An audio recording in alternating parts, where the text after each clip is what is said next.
Hello, everybody. Welcome to Euronews YouTube channel. We're here to discuss whether flying will ever become green. We're going to talk about sustainable aviation fuels. We're going to talk about new ways of organizing air traffic. And we're going to be talking about the way that airports are trying to green themselves and become more environmentally friendly. Let me introduce our panelists. And while you're listening to me introducing them, please think about the questions that you'd like to ask about aviation and how it's going to become more green in the future. So first up, we have Willie Walsh, who is the Director General of the International Air Transport Association. Thanks very much for being with us, Willie. Great to have you here. Then just below him, you see there on your screen, Edward Arkwright, who's the Deputy CEO of the Groupe Aéroport de Paris, major European travel hubs up there in Paris that he's looking after. And then Philip Cornelis, the Aviation Director at the European Commission, a real Brussels insider who can talk to us about some of the rules and regulations coming in order to make this whole sector more sustainable and more environmentally friendly. But first question for Willie. Today, as you look at the aviation sector, what's the mood? How are people feeling coming out of the pandemic from an industry point of view? I think the mood is a little bit better today than it was a few months ago. We are beginning to see more countries open up their borders to facilitate international travel. But it's still a very poor picture relative to where we were in 2019. And maybe just to put it into context, if I look at July, traffic in July was globally 53%, nearly 54% lower than it was in July 2019. But then if you split that between domestic and international, because domestic travel has recovered much quicker than international travel. Domestic travel globally was down about 16%, while international travel down nearly 74%. So we're still seeing a very slow recovery in international markets, and that's principally because of the restrictions that governments have imposed. As those restrictions are relaxed or removed, we see an immediate response. So there is good underlying demand, but what is certainly discouraging, if not preventing people from traveling, are the restrictions that have been imposed around testing, but principally around quarantining if you do move to an international. Yeah. And this are the people coming back to travel now. Are there more tourists? Is it a majority tourists, or is business travel coming back quite quickly? Yeah, it's interesting. As we had expected, and first and foremost, we saw domestic markets recover where restrictions don't really apply. Then it's what we call visiting friends and relatives. So these are people who, have been unable to travel to see their family, their friends over a period of time. That's had a strong recovery, as you might expect. Tourism has started to pick up, and business is lagging behind. So it's very much in line with what people had predicted. The US domestic market, I think, is a good indication of where things will go globally, because the US domestic market is effectively back to where it was in 2019. But that's principally because we've seen a very strong recovery and indeed growth in the visiting friends and relatives and tourism side, with business still lagging behind where it was in 2019. Now, we're here to talk about sustainability and about greening the aviation sector.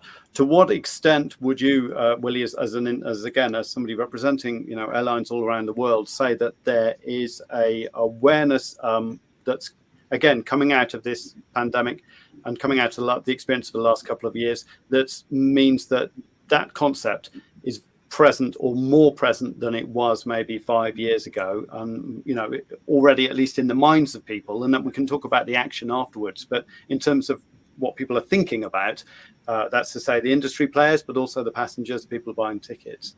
Yeah, definitely present. And I would say it's probably number one on the agenda. As you would imagine, the survivability of viability of the industry was the issue that was focusing attention for most airline CEOs through 2020.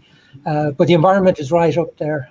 We had a meeting of a subsection of our board yesterday, 10 airline CEOs. It was the number one agenda item. It was the item that took up most of the discussion. And what we've seen through this crisis is that the focus on the environment, interest in the environment, has not in any way waned. If anything, it's actually increased in relevance, which is very different to what we saw during the global financial crisis, when attention to environmental issues actually fell way down the agenda. So this is different.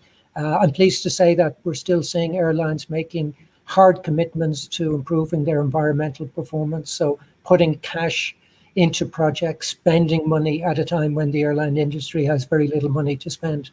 So definitely up there at the top of the agenda. I'm going to come over to Philip now and talk about one of the big buzzwords that we've been talking about on Euronews today and this week during Mobility Week is sustainable aviation fuels, which are seen as kind of the big hope, I suppose, for quickly driving down CO2 emissions from aviation. Can you just give us a quick picture on where we are in terms of those fuels? Are they being used, or are they kind of at the experimental stage? Where are we? Yes, well, we know for a long time that aviation is hard to decarbonize, because obviously you need to uplift the energy and into an airplane that has its limitations because of safety, because of weight, etc. So there's no silver bullet to decarbonize aviation, but clearly I think there's a growing consensus that sustainable aviation fuels is the way to go, particularly in the short to medium term, because we know it can be scaled up quite rapidly with the right investments. It doesn't require new aircraft or new engines. It can just be put in the existing aircraft. And today already, these fuels, sustainable aviation fuels, are certified for up to 50% blending. And today we only see an uptake of 0.05%. Of the entire fuel burn. So we do have a huge potential there. Why is that? And why is it so low? Well, we have a chicken and egg situation, or a market failure, if you like. These fuels are more expensive than kerosene. So because the sector is extremely competitive, no single airline can afford to suddenly become a major user of sustainable aviation fuels that we call SAF nowadays, without defeating its competitive position. So, and because of that, there is very little production, and because there's very little production, the prices are high. So we need to break out of that bind, and the way we want to do this is by introducing an obligation to blend increasing amounts of those fuels into the jet fuel over time. And we've just made a proposal from the European Commission to do that in the EU, proposal that was part of the Fit for 55 package. And that should bring us to blends of a minimum 20% by 2035. And the first more modest blending obligation would already kick in 25. At 2%. And what it will do, hopefully, is to create a legal certainty that there is going to be a market for those fuels, and then trigger the necessary investments and still maintain a level playing field, because everybody will have the same obligation. You say SAF, so sustainable aviation fuels. Is that what I would call a biofuel? It includes biofuels, but not only. In the future, we are looking more towards synthetic fuels or electrofuels, or e-fuels as they are called, because they don't require a biological origin, which is sometimes contested. And the technology exists. Today, unfortunately, we don't have production capacity, and also the production is more expensive even than biofuels. But it's something we need to work on. By capturing carbon from the air or from other sources and mixing it into a fuel that can be burned in airplanes. That's really the way to go. But in the meantime, we will also rely on biofuels, advanced biofuels that are made from waste, from used cooking oil, and definitely not those old biofuels that were competing with food production and forestry and so on. Because biofuels kind of got a bit of a bad name, didn't they? Because of the first generation of biofuels that was competing for food growing areas. That's true, and that's why we don't want to use those biofuels anymore. Definitely not in aviation, and they will be phased out across the economy. Yeah. So you're talking then about a future where an awful lot of this fuel is being made here in Europe for use in Europe. Is that what you're saying? Yes, that's the hope and the expectation that we have. Today, as I said, there's very little production capacity. but we have many interested investors, both among the majors, energy majors, but also smaller producers that are keen to invest in those different pathways of biofuels and synthetic fuels. They're waiting for this legal clarity and perhaps some support as well to make those investments. And the expectation is that we can produce this in Europe, and that we can also source the feedstock locally in Europe. And actually, this is where most of the extra jobs would come from. We expect actually from the production of those fuels. So it's a win-win, not just for aviation, but also for our energy independence and for our economy as a whole and jobs. Is really the reason that this hasn't happened because there's been no requirement to do so, actually? Well, it's been the price handicap has been the biggest obstacle. Right. What do you think, Willie? No, I disagree. If Philip puts it that we don't have production because people won't buy, it's people can't buy because we don't have production. I think putting an obligation on the airlines to buy it is not the right way to look at it. You should be putting an obligation on the fuel companies to produce it. And, I can tell you there is a desire on the part of airlines to move in this direction. Cost is a significant factor. But what we've seen, which is somewhat bizarre, we have airlines actually investing in the production of biofuels because the fuel companies haven't been producing it.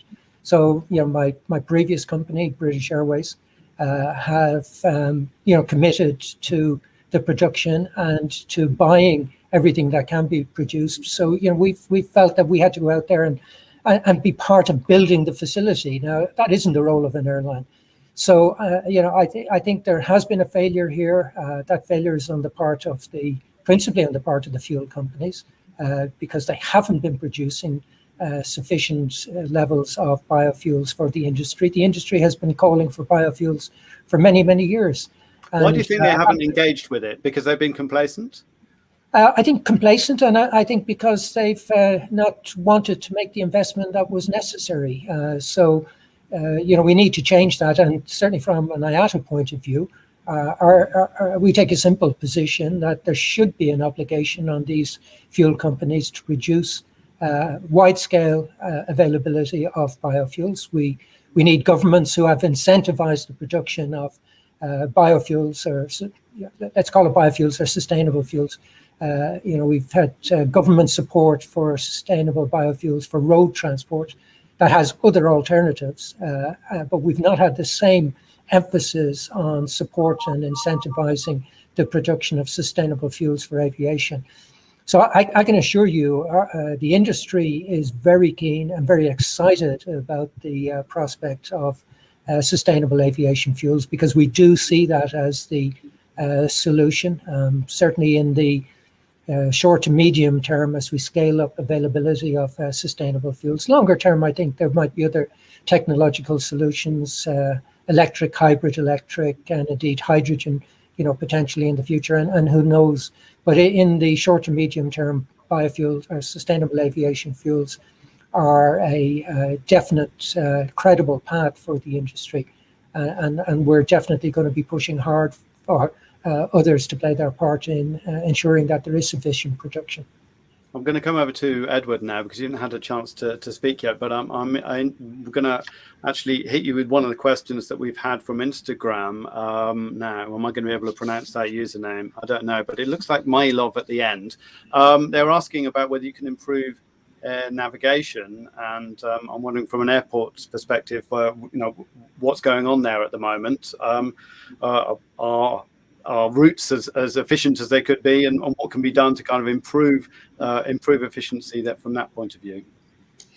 Yes, of course, navigation is a part of the solution, and before to be able to say the huge challenges that have been mentioned in terms of hydrogen, in terms of other source of energy, or the chicken and egg dialogue about SAF, navigation is the most efficient short-term solution. And the European proposition, which try to improve the use of the space, are very, very, very interesting. In Paris, of course, For instance, the way the aircraft will land in Paris can reduce by 15% the emission of CO2 in the next coming years. So Can you give me an example of I mean, I fly on airplanes, but I know nothing about how to land an airplane. What is it they're kind of doing wrong that they need to do better? To be very, very, very simple, and sorry for all people, all the professional looking at this. It's an explanation for me. You can land step by step, and each time you do this step, you need to launch the motors and to spend a lot of CO2. You can take the navigation far away from the airport, put all the aircraft on the same trajectory, and go to be close and closer and closer to the ground with a very simple and low approach and regular one. And so you don't need this extra consumption of fuel and CO2. Very simple. But you need a lot of investment to industrialize this navigation, and not aircraft to aircraft, very simply.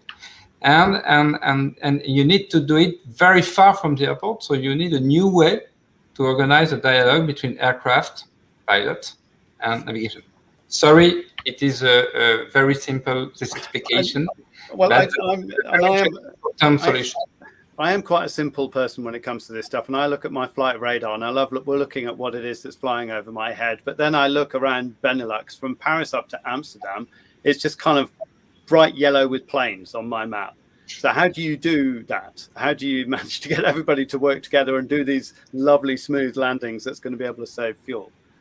Thanks to Eurocontrol and thanks to our friend from all the European organization, these kind of topics can be challenged and handled. But another example is you take off only when you are sure to land. Right. So you can wait 10 or 15 minutes before taking off, because it is better for the environment not to wait, turning around the Schiphol airport or another airport. So yeah. Another time, it is very simple answers for something which requires a lot of investment and technical change in the way to organize the navigation, in the way to organize the space and air system control. But short term, it is a huge source of reduction of emissions. So during that time, have you got the engines on the aircraft still running, though, right? While they're waiting, but they're just not going full boost to launch. Yes. Launch, take off. I've been watching space stuff too much. Yeah, no. But then when they're on the ground, they're often sitting there with their engines running, not really doing anything. That doesn't seem very environmentally sustainable. It depends of the airport. No, of course, the answer is no. But it depends of the airport. In some airports, you need a long time before landing and arriving to the parking stand.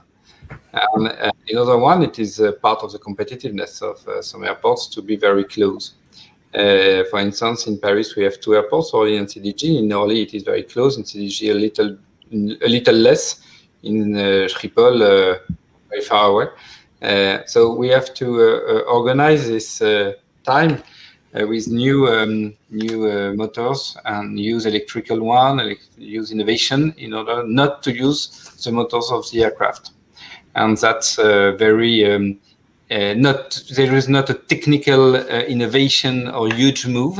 It is a question of economic and business model, how to implement this new innovation in the business model of airlines, of course, and airports. So that's a kind of discussion that we have under the regard and the mediation of Philippe. One of the questions, and this is jumping off topic a little bit, but I'd want to keep answering the questions we're getting on social media from Twitter. Somebody asking about whether high-speed rail really should be what we should be bringing in to replace trips around Europe, and that flying around Europe is a kind of habit and a dirty habit we should forget. Willie? Yeah, so it's an interesting question, and people often debate the efficiency of high-speed rail versus aircraft. I think the important issue here is if you look at it statistically, if you were to count all of the flights around Europe of less than 500 kilometers, it's 24.1% of the flights, according to Eurocontrol. They did an excellent paper actually recently, but they generate 3.8% of the CO2. So people think that, you know, if you stopped short haul flying, it's going to make a big difference. It's not.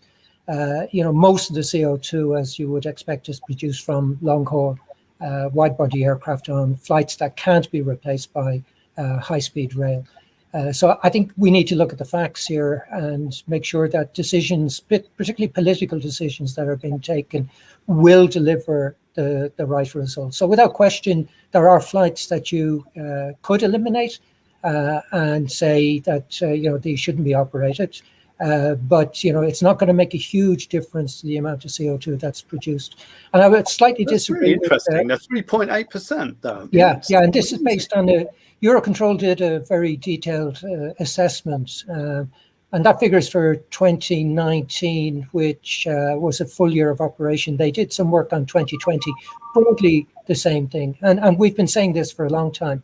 You know, typically the figure we use is that 80% of the CO2 produced by the industry is produced on flights of greater than 1,500 kilometers. So, you know, this is where there isn't an alternative solution.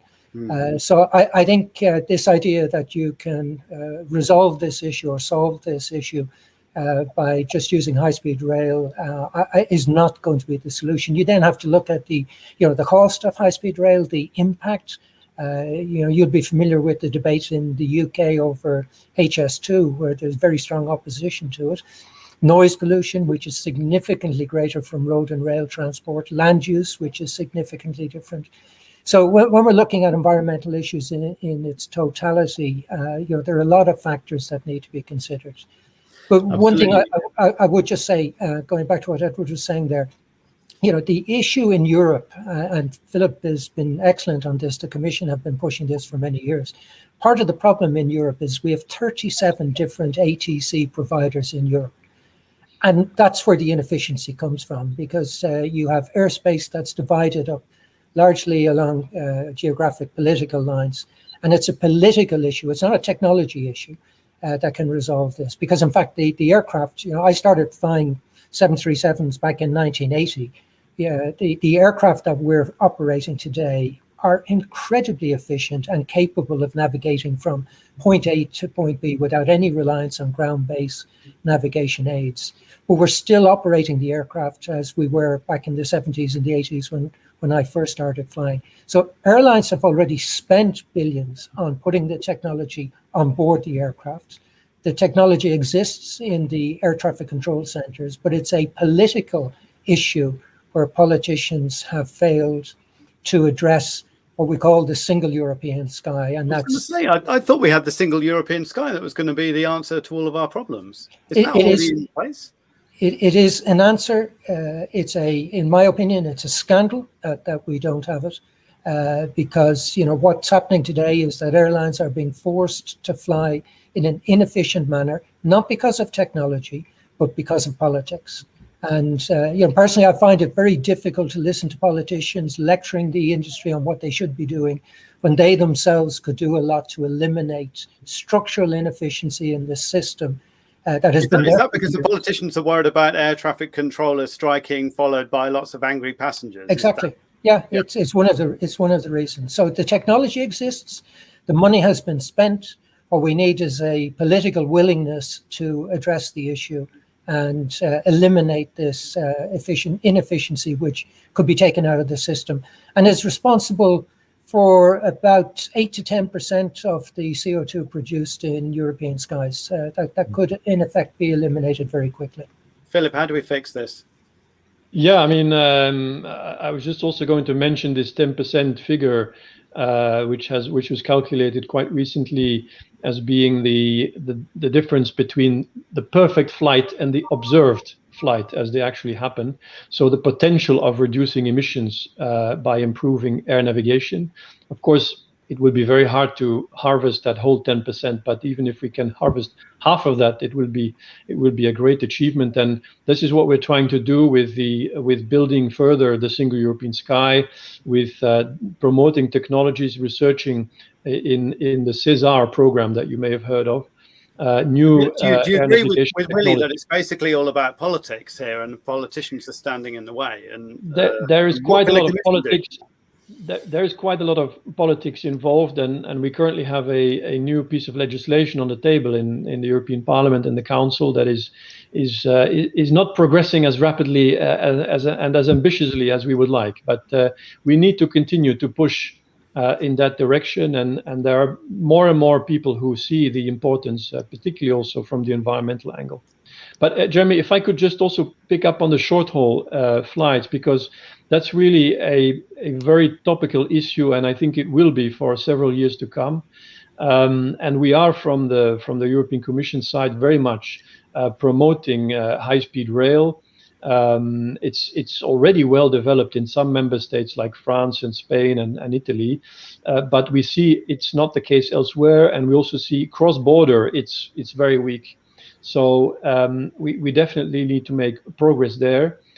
At the same time, it's clearly a complementary mode of transport to aviation. Yeah. It's not going to replace aviation. Yeah. And so this idea that somehow it's an alternative is a bit misleading. And I mean, you only need to look at distances, as Willie was saying, but also physical obstacles like water and mountain ranges.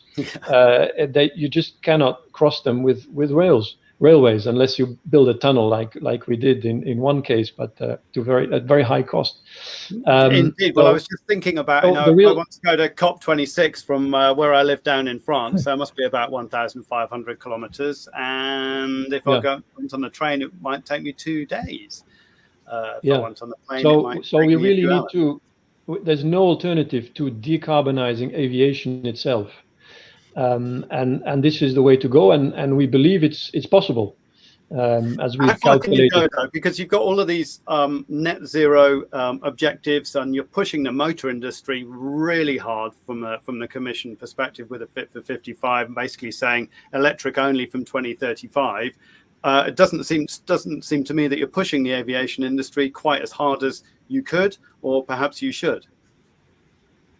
Oh yes, we are, and in the Fit for 55 package is based on a path towards 2050 that is actually not very different from the path that the industry has developed itself now in a paper called Destination 2050, and it's using a combination of sustainable aviation fuels that will reach up to 60% of the fuel mix in 2050, but also increased engine efficiency that's improving every year, new powertrains, new engines with hydrogen that should hopefully come in the next decade, better navigation, and all these elements together should bring us to a net zero by 2050. So not 0 within the aviation sector itself, but close to that, and sufficient to contribute as a sector to the overall effort.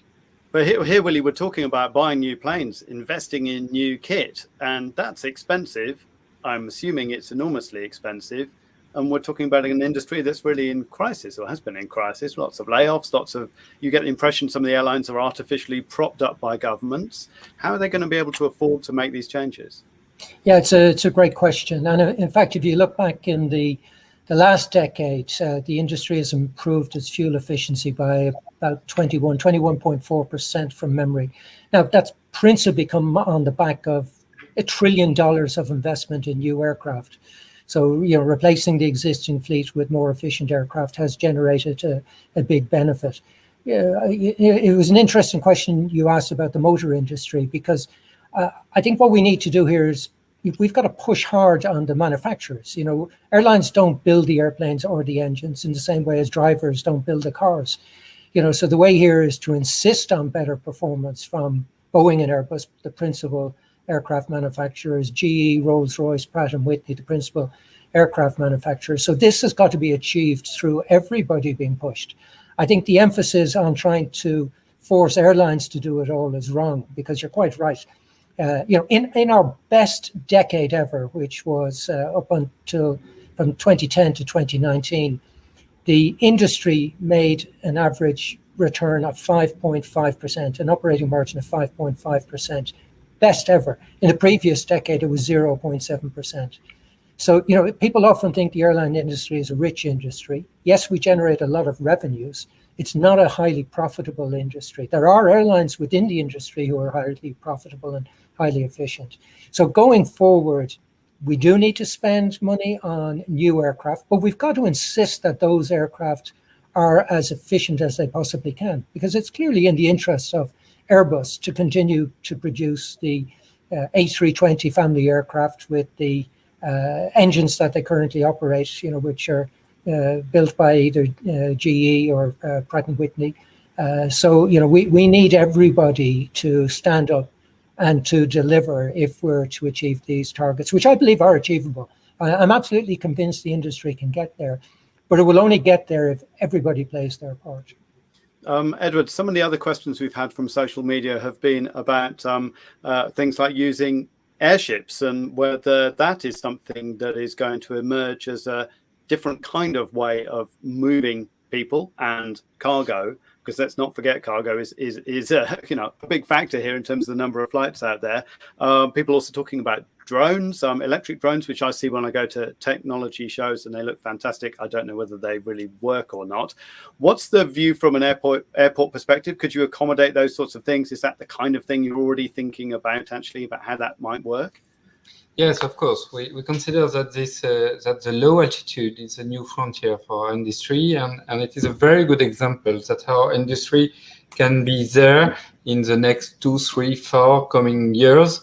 Can be a carbon-free, zero emission flight, a drastically reduced noise industry. So with what we call eVTOL, which is electrical vertical takeoff and landing, so this kind of small aircraft able to carry 2, 3 people with or without pilot, or able to be used for cargo use case, you have this zero emission and without a noise industry. But to implement this new aircraft and this new use case, we need a lot of things. We need an ecosystem, and we work a lot with Eurocontrol, with the European Agency for Security, in order to build this ecosystem, to look at the question of safety, of security, of passenger experience, of maintenance, and how to organize the coexistence with the other use and with the other aircraft. Well, is there enough space? I mean, is there enough space, or is there kind of an area where you could integrate that in, Charles de Gaulle Airport, for example? Yes, because you at the beginning, in the next coming years, we will. The departure will be in an airport or aeronautical environment, use an air route, and arrive in an aeronautical environment. Some other countries around the world, or a lot of people, are thinking something completely different, but we consider that it is the unique way to guarantee the same level of safety and security as a normal aviation standard.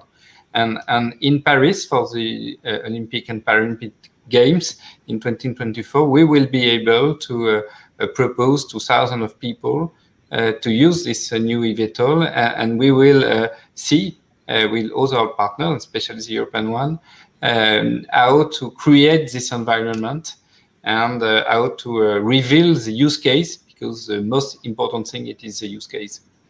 So Paris 2024, we might see VIPs or athletes or something flying around in these kinds of drone passenger devices. For instance, to go from Paris to Versailles. In Versailles Castle, you will have the horses plays and games, and so there will be a good example. But there is a milestone between that, 2 milestones, really, frankly speaking. The first one in 2 months, just close to Paris, in Pontoise, an airfield 25 kilometers far for Paris. And here, with all the partners mentioned, we will make a real experimentations, and the World Rugby Cup in 2023. How interesting. Gosh, I didn't know it was so advanced, because so the rules and regulations are there for you to do it, as long as you say you follow the right flight paths. We create everything at the same time. We give some example to give some ideas and to help our colleague of European institutions to make this regulation and reglementation. And there is a very interesting study of EASA explaining that a lot of people in Europe are waiting for this kind of new users of aviation. In Paris, more than 80%. And so we have to work a lot together to be at the rendezvous. We've all been waiting for flying cars for a pretty long time, and I think at the end of the day they sort of look like a drone thing. And I'm definitely, I love the idea of going from Charles de Gaulle to Versailles in one of those machines. Dream is part of the aviation. Yeah, for sure. 21st century. Of course, of course. The people, and it's come up already. People have been asking us about hydrogen aircraft. Can somebody maybe Willie can just quickly explain like what that is? Is it like a hydrogen fuel cell car? Does it work the same way? What's the technology? Well, clearly hydrogen, provided it's produced from a green source, and it's the same when you talk about eVTOL, you've got to look at where's the source of the electricity coming from, because we can talk about it being zero emissions, but if it's produced from coal powered stations, well, then it's not, so we have to look right back at the source. And with hydrogen, it takes a lot of energy to develop hydrogen. So the first challenge is, can we produce hydrogen that is genuinely green? The second challenge is, the hydrogen on board the aircraft will have to be stored in a different way to the way fuel is currently stored on an aircraft, which is in the wings, principally in the wings of the aircraft. So it will require a radical redesign of the aircraft. And that's why Airbus have talked about 2035 before they have a hydrogen aircraft. And I think that's likely to be for short-haul flying. It'll be some considerable time before we get to long-haul wide-body aircraft being powered by hydrogen. But it clearly is an option. But the technological advances that would be required are significant. There have been hydrogen aircraft in the past. There have been experimental hydrogen-powered aircraft in the past. And they're burning the hydrogen. Yeah, burning the hydrogen. So it's a fuel source replacing the liquid kerosene that we have. That's ultimately where you get the big saving, provided, as I said, you can produce the hydrogen in a green way in the first place. And that today is not necessarily possible. But if you're looking at 2035, 2040, 2050, then I think that's a different environment in which you're considering the production of the hydrogen. But it's definitely one of the potential solutions from our point of view, from an industry point of view. We see this in that sort of 2035 to 2050 timeframe and beyond, rather than between now and 2035. Hence the reason we've been putting so much emphasis on sustainable aviation fuels, which are real today. Real today is definitely a question in my mind, in the sense that I've been a science journalist for about 15 years now. I remember one of my first reports was, with breathless press releases from the European Commission about the new hydrogen economy, which was going to be upon us by 2010, which I don't think happened. We had a nice drive around Berlin in some hydrogen cars at the time. But why has the hydrogen economy not really worked, Philip? And is it still in the minds of those in Brussels that they'd like this to happen? Well, first, I'm glad you call our press releases breathless. I think now the industry is really itself quite confident that they need to invest in this, and they're putting their private money into developing new aircraft designs, as well as some public money. We will be supporting also these new aircraft, hydrogen and hybrid, with money from the European research budget. Around 2 billion euros will go into that in the coming years. But the industry is putting the same amount or even more on the table. So that makes us quite confident that they believe this can be done, and that there is a market behind it that will buy it in Europe, but also around the world. So I think we're in a different place than we were in 2010 or before. Also in other modes of transport, by the way. A question I've had from Sustainair on Twitter, the sustainable aerospace value chains. They are talking about the circular aircraft end-of-life practices. What do we know about that? I'm guessing we're talking about reusing the aircraft at the end of their life. I guess we've all got in our mind this terrible images of sort of aircraft graveyards where they just go off and just sit there in a desert somewhere and aren't recycled. What is the reality actually on that one in Europe at the moment? Well, the aircraft are recycled, so you see them in the graveyard while people consider whether they're going to take them out of service or bring them back into service. But given that most of the aircraft that are in operation today are, have in effect are aluminium or metal, it can all be recycled. The issue is around the carbon fiber that's being used in more modern aircraft and whether that can be recycled. But I think when you look at like an old Boeing 747 that's taken out of service, typically they are broken up and as much as possible is recycled wherever there's the potential for recycling, it is done. So there's a big industry behind that at the moment. But what about the composite materials that they're using in some of the newer aircraft that make them so lovely to fly around in? Are those recyclable composites? And that is the issue, because these are only recently introduced into aircraft. We've not had any of these or many of these taken out of service at this stage. And I think there is another question around, just how much of that can be recycled. So I think that's an unanswered question from my point of view. Very clear that the older generation aircraft, these are recycled, done in a very efficient way now, because the industry has built up around that, and I think is very effective. I think we'll be looking at new technology to see how much of the more modern designed and built aircraft, how much of that can be recycled. But I can assure you anything that can be recycled is being recycled. To what extent can you impose that top down, Philip, from the Commission side? Well, I must say I don't know so much about this particular topic, so I have to be a little bit careful. But I think what Willy was explaining is indeed what I understand as well. We have European rules on end-of-life vehicles.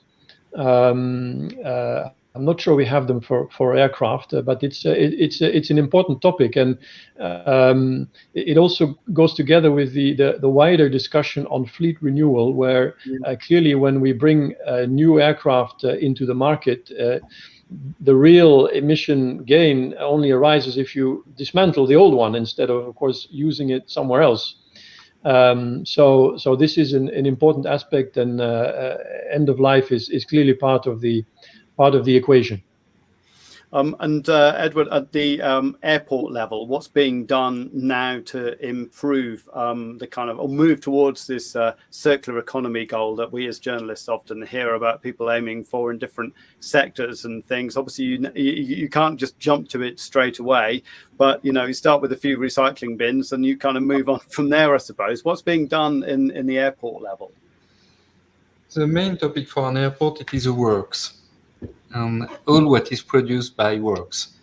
And so to avoid a lot of troubles, a lot of CO2, a lot of a huge number of trucks, we now recycle a lot of material for the work. Just one example, we have completely renewed the runway, one of the three runways of Orly, which has been built by the American Army, US Army just after the Second World War, and it has been a work with material for a city of 15,000 inhabitants, which has been completely recycled just for the new runway. So it is a good example of the main topic for us in terms of recycling. How I've just had a question, a remark from one of our viewers on YouTube, actually, and so it's going off in a slightly different direction, but it's nice to be able to respond from S.R. Dane, who's saying that he's been able to take some flying lessons, and in a smaller plane, the weight of the aircraft is significant and the fuel usage is greater than most of us think. What is the picture actually on that, and what is the comparison with other types of travel, and are planes actually just really fuel inefficient and just dumping tons of CO2 into the atmosphere, or have they got a bit of a bad reputation?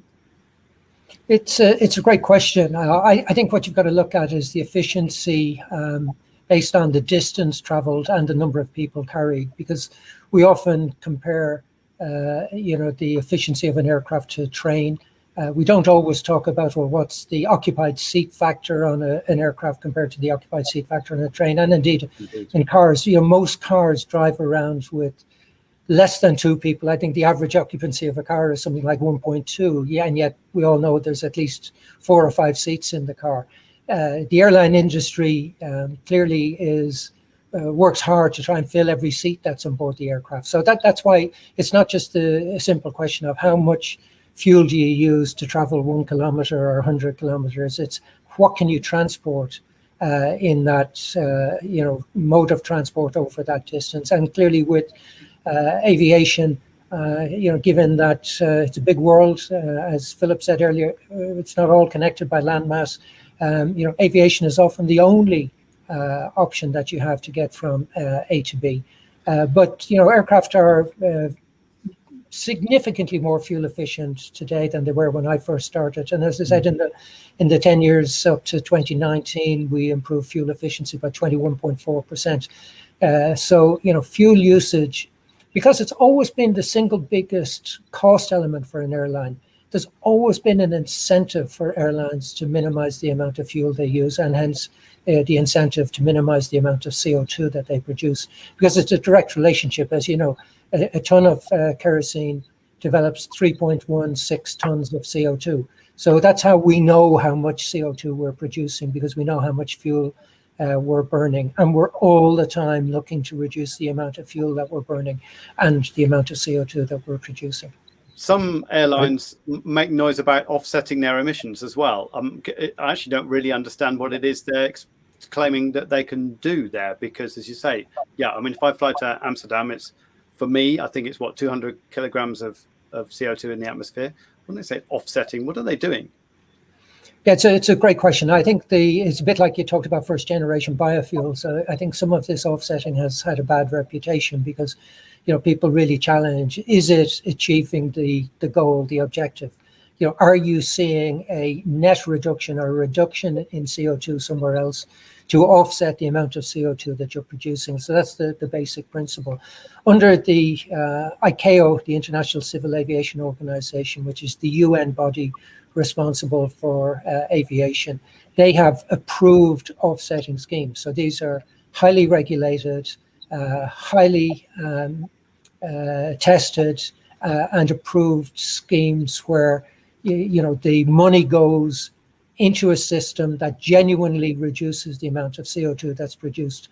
So when you have an industry like the aviation, the airline industry that can't decarbonize, you're providing funds to other industries that can decarbonize, or reforestation, afforestation, issues like this. So I think personally, I think there is credible ways to offset, and there are, like everything, there are offsetting schemes that actually probably don't achieve the objective, and therefore when we talk about offsetting, we need to be clear that we're talking about a regulated system that is tested, audited, and approved by a body like ICAO, and that is the case. So in many cases, there are offsetting schemes that are approved for other industries that they will not approve for the airline industry because they don't believe in the credibility of the scheme. So this is a highly regulated situation and needs to be tightly controlled going forward so that people can be confident that the money that they're spending to offset is genuinely making a difference.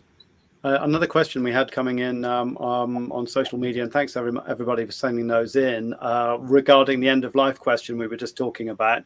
Robert Holbach is saying that a bigger problem than recycling planes is that inefficient passenger planes get another 20 years to fly around as freighters after the end of their life. Is that true? No, not really. There is a small market, but it's very small. It may increase because of the what we've seen through this COVID crisis. 45% of all air cargo travels in what we call the belly hold of passenger aircraft. So it's underneath the floor of the passenger aircraft, which is a very efficient way of shipping it. But because of the disruption to the international passenger market through this crisis, we have seen an increase in the number of cargo aircraft that are flying. There are very, very few passenger aircraft that get reconfigured into cargo aircraft at the end of their life. In fact, there's the air cargo or dedicated cargo aircraft market is relatively small, tiny, in fact, compared to the air passenger market. So, my own previous company, IAG, had nearly 600 aircraft, no cargo aircraft. All of the cargo that was carried in the belly hold of passenger aircraft. I'm going to wrap things up soon because, sorry, go on, Philip, go on. No, I just wanted to add that it's of course true that aircraft have a much longer lifespan than, for example, automobiles, and that's why real technological innovation takes longer to take root, and that's exactly why we need to work on the fuel side, that we put different fuels into those same aircraft, and that way we can address this problem of long lifespan, and at the same time by pricing higher the emission through the emission trading system and so on, we are giving incentives for airlines and operators not to fly the oldest aircraft for too long, and at one point it becomes actually more interesting to and more profitable to fly newer planes. I'm going to wrap things up because we're coming up to 5 o'clock. But Edward, just a final thought from you in terms of the timeline moving forwards and the investments that need to be made to make air travel more sustainable over the next, let's say, between now and 2030. What would you like to see the money being spent on? What do you think are the priority areas where we can quickly save CO2 emissions? As we mentioned, first, the improvement of airport navigation system, as Willie, and I fully agree with what Willie Walshman said. Second, the energy system and the preparation of hydrogen at the end of the next decade. So the investment to be ready for hydrogen in 2035 to 2040 have to be decided in the 3 or 4 coming years. And that's a huge decision for regulation. And if I just can add one thing, we speak a lot about CO2.